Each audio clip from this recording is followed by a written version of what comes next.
Hello, my name is Sam, my pronouns are they, them, and welcome back to my office. It is currently day 6 of the Trans Rights Readathon, and I did not film an intro for yesterday because everything was chaos. So I just wanted to pop in and say, hi, hello, let's get started. Hello. So super quick, I had a really bad day at work, so I am going to sit on my porch and repot a bunch of plants that I've been water rooting for probably like 2 months. All of my plants died this winter. We had a storm around Christmas time that took out my power for 4 days, and my house was well below freezing for 4 days. So all of my plants died. So starting from scratch. So let's get to potting.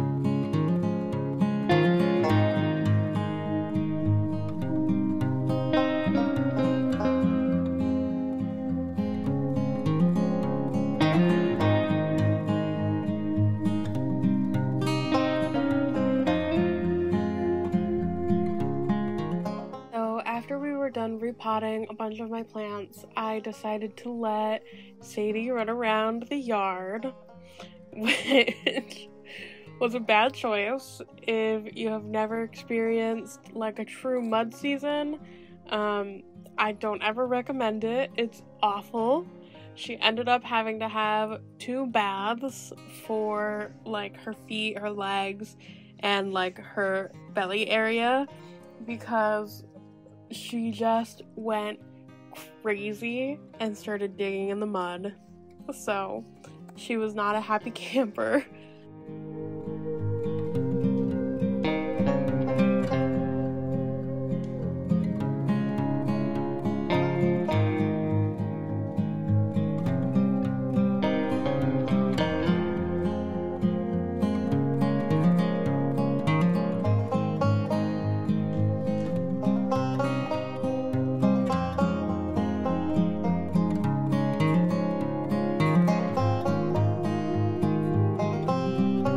Okay, hello.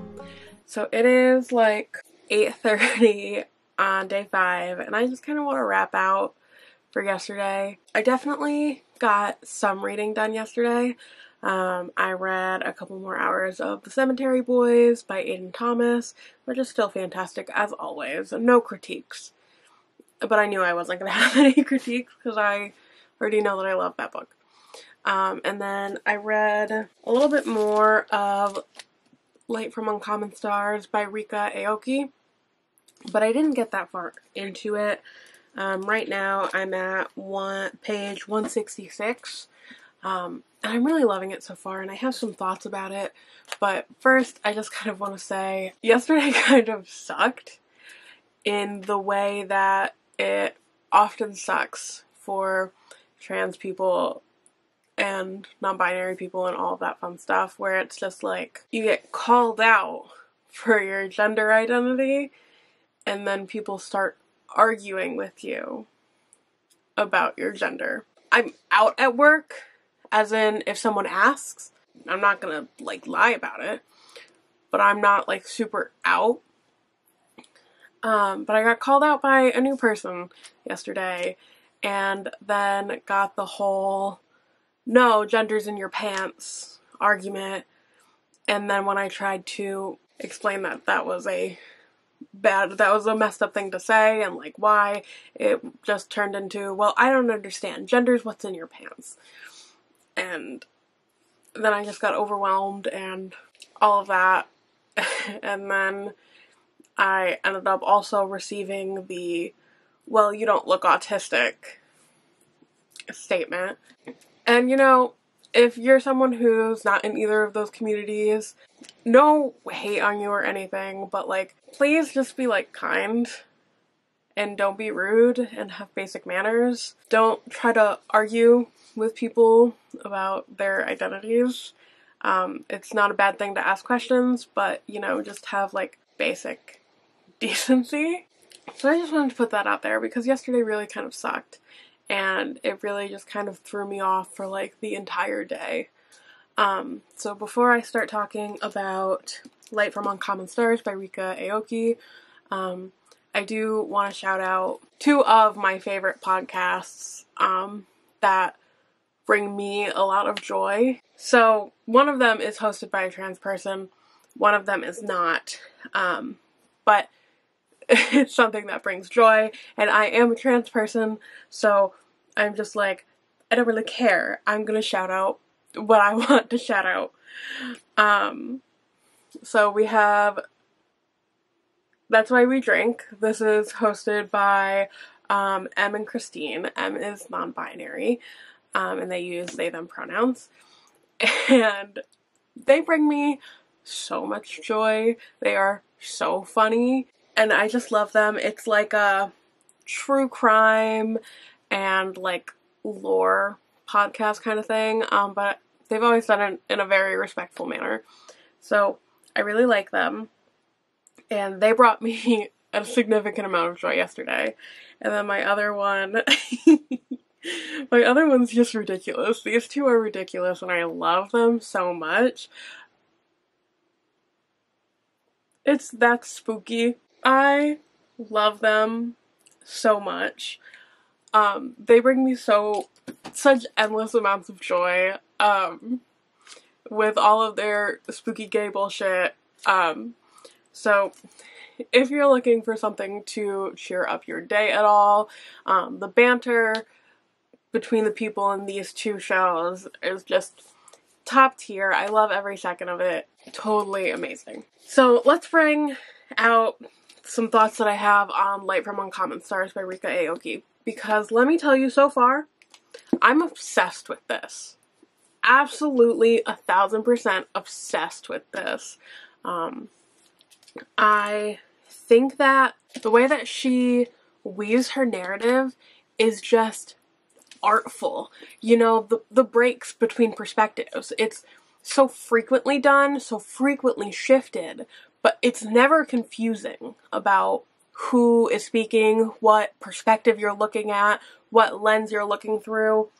Sometimes you'll be in a conversation and it'll be like 2 paragraphs from Shizuka, and then you'll switch over randomly to like a couple paragraphs from Katrina, and it's never hard to figure out who you're looking through.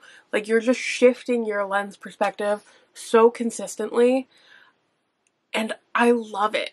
I think it's beautiful. I think it's artful. I think that this is just magnificent.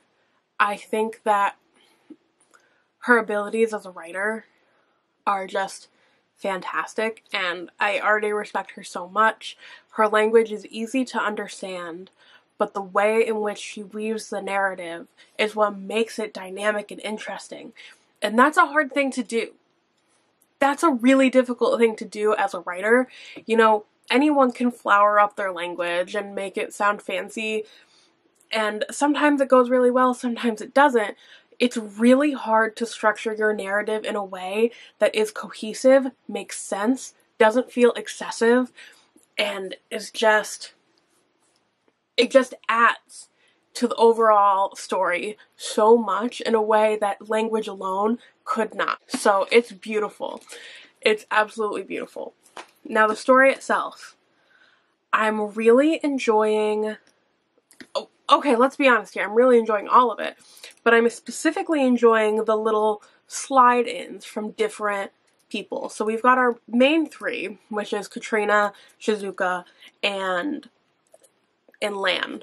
But we're also getting, like, I think her name was Lucy, the violin repair artist. I'm saying repair artist because her process is described as such a beautiful art form, and she runs Matthias and Sons, and we delve in little bits into the relationship between her and her father, which I think is really interesting.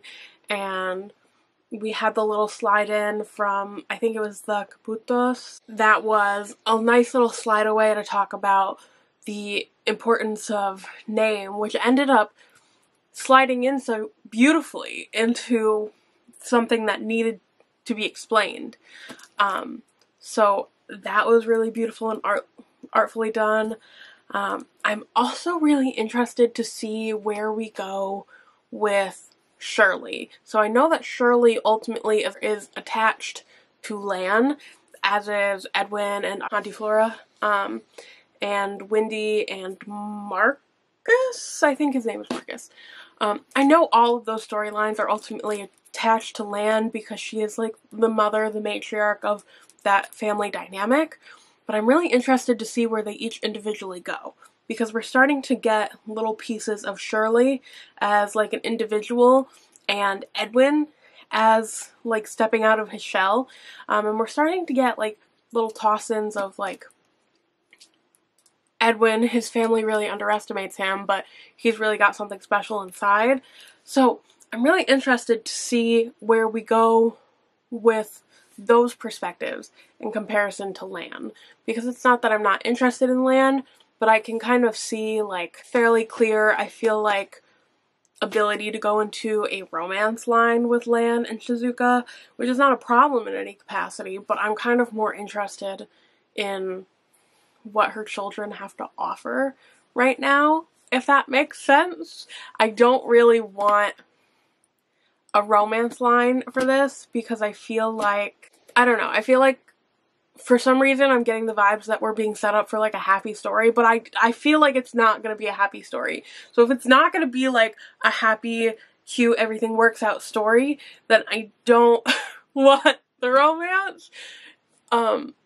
And I don't really know if I want it to be like a happy, cute workout story.